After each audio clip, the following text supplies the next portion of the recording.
My story is a story of dreams. And it starts from when I was a very young child and I dreamed of going to far away places. I didn't come from a wealthy family. I didn't come from a wealthy place, but I had a lot of love around me and a lot of support. And I was able to take that support and direct it into places I wanted to go. And the one thing that I think has projected these possibilities into my being is that my parents said, yeah, if you want to do something, you can do it.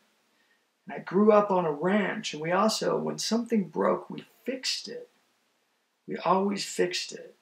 So you put those things together where if you want to go, you can go. And if something breaks, you fix it. Think about that in life. If you want to go, you go. And if something breaks, you fix it. And if you have those two things in your hand, you can go a long, long way with those two things. And these two things that I carried with me, thankful to have them given to me from my parents, have made me say, I want to be a professional skier. I looked at a movie, I watched one movie, said, that's what I want to do. Why couldn't I do that? If that guy can do it, I can do it. I went out there and I did it. And when I didn't have money, I worked. I fixed it. And then I did it some more. And I followed, kept going. And I became a pro skier. And it took me around the world. It took me to Antarctica. It took me to, China and to India and to places nobody's ever been. I mean, we went to places people still haven't returned to. And very remote places. And why did we go there? Well, I just went there to see. Just to be a human standing in a place seeing out. And to know that it's there. And I even think today, even as I sit in this chair by my little music system that I play with and love, this is my strange little reality, but somewhere on a beach on South Georgia Island, there's, 5,000-pound elephant seals rolling around on each other and squawking, and, fur seals nipping at their tails, and penguins fighting for their lives getting chased by leopard seals. I mean, that's happening right now. And there's people in the slums of India begging for food. I mean, that's happening right now. There's war happening right now. So many realities that are just happening right now on our little ball of a planet. Unreal. My little reality, my little keyboards, my music. And why? Because, this is where I've gotten to, but it easily could have been somewhere else. And I don't know if everybody gets these opportunities that I've had. I don't think they do. I think we're very privileged to have these opportunities. And why do we go to these places? Why do we go to do these dangerous things that could risk life? The most precious thing we hold, life, right? And health.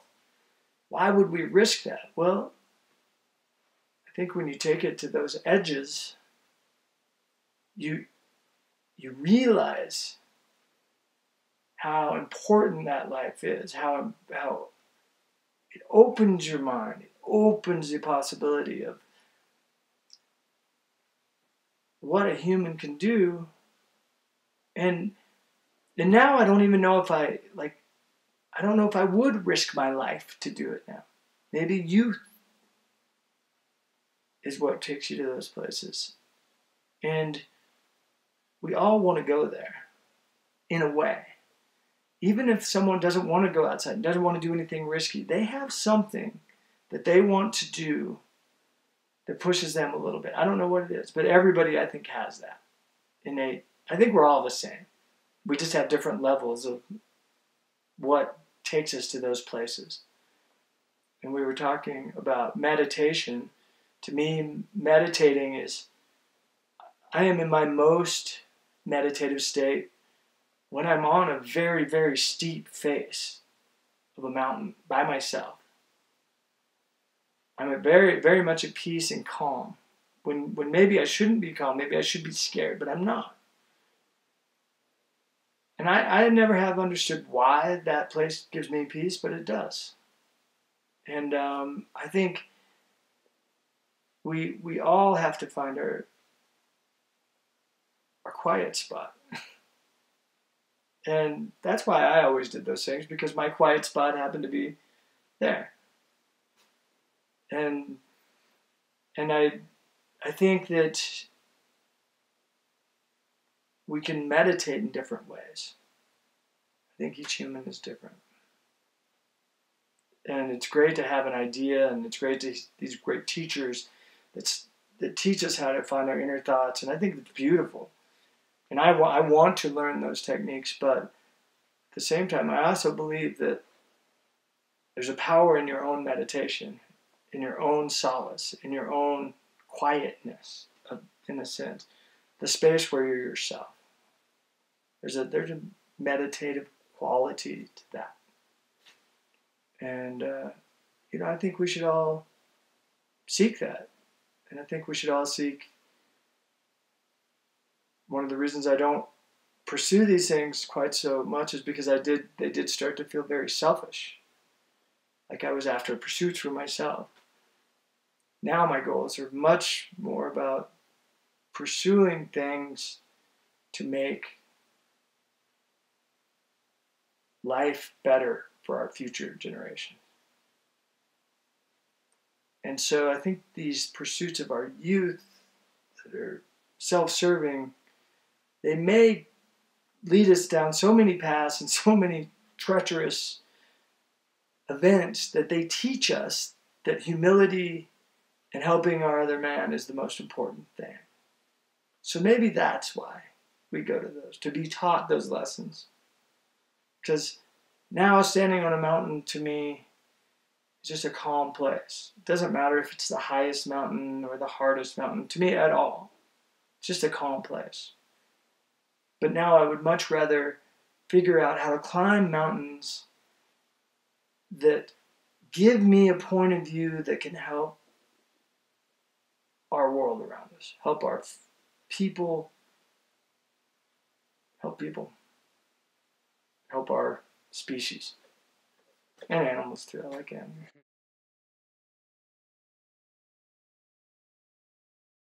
From that inspiration, we see it all the time. I call it the video effect, but kids watch the videos of what someone can do, and they know it's possible. Yeah. And as soon as they know it's possible, then that is possible. Now the only thing they can do, they can either do what is possible or they can do the next thing. And that happens over and over again. And I keep wondering when we will stop seeing the next thing, but it hasn't ceased yet. Though we may be apexing in some ways, but there will be new openings, new adventures brought to us. I mean, technology is unparalleled in its ability to give us new things. And it's happening rapidly right now. So we get new adventures every day. Right. And new ways to see things, new ways to film them, new ways to capture them, new equipment to go to higher places at faster speeds. And it's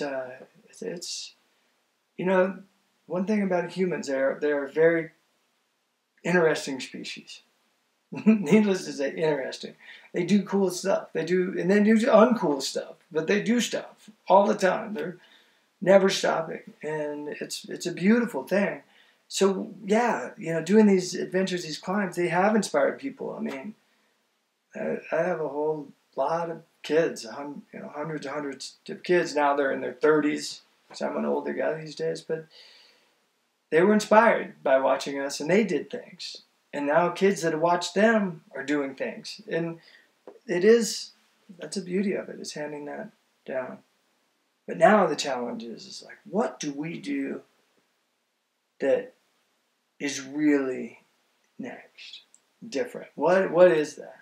What is something that's going to be the next, the next man on the moon? That's what I think about. What is that? What are we going to do? And does it come from leaving our space, or does it come from our mind? That's another question.